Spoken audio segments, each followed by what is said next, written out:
what the big deal about Cracker Jack is. Did you ever go and buy a pack of Cracker Jack thinking you're going to get a prize and find no prize in the box? You got to be kidding me. You have got to be kidding me. Freehand is beating his net at the plate. Crawford is over there watching. Good see, sir. You're in the wrong seat, buddy. Come on. Oh, I must be in the front row. Well, I mean, the Brewers did make it further in the playoffs than any of our teams, at the expense of the Chicago Cubs. Imagine that.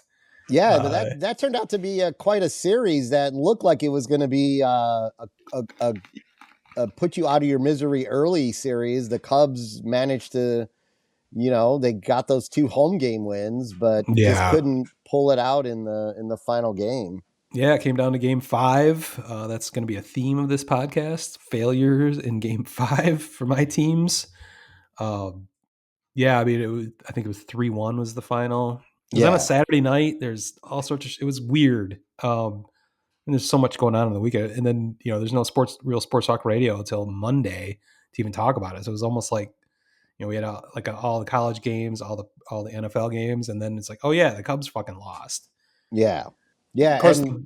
Go ahead. And then the Brewers went on to the NLCS, and did they? I'm not sure they actually showed up for any of those games. Well, they were outscored 15-4. They had a consistency. They put up a picket fence, but it wasn't far enough because it was 1-1-1. They scored 1 run in each game.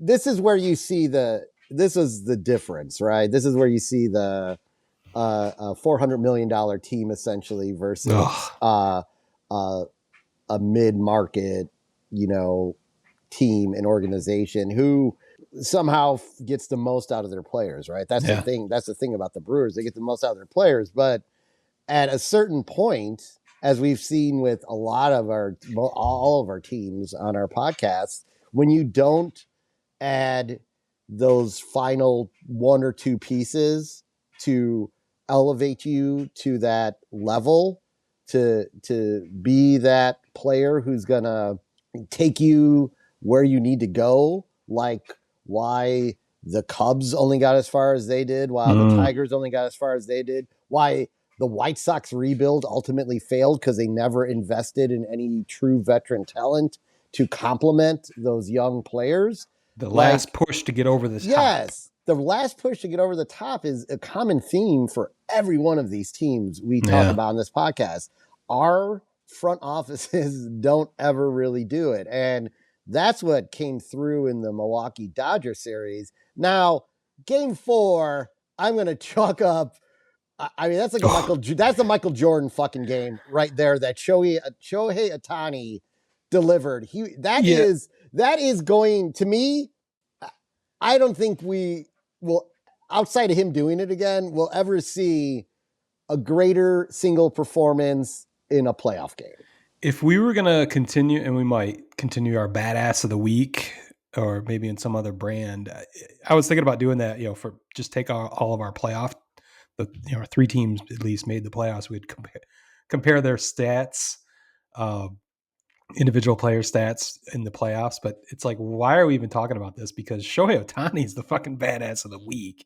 A badass of the year, badass of the century, badass of the history of baseball, potentially. I mean, history of sports, I've heard brought up. Is that the greatest performance in the history of sports? I mean, it's pretty good. Be 3 home runs, 6 innings pitched, which is whatever, but he had 10 strikeouts in that. I think he was shut out. He gave up 1 run, I guess.